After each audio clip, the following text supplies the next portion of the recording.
Hello, and welcome to my mom's house.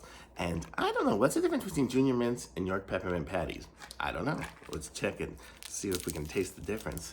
So opening them up, well, the Junior Mints are gonna be way smaller, I can tell you that, because they're Junior, and the York Peppermint Patty is not Junior. So here we go. Wait, can I get this out of here? Well, they're two stuck together, so first of all, I'm not putting that down there, the dog will get it. So these are the difference. So let's see if we can taste the difference between them. So it's got that chocolate and very minty, super kind of strong mint. Now let's try the York. It's a little bit mushier, and the mint is not as strong. So that would be the difference, I think. Mint's a little bit stronger in the Junior Mints than in the York Peppermint Patty, at least from Neil's standpoint.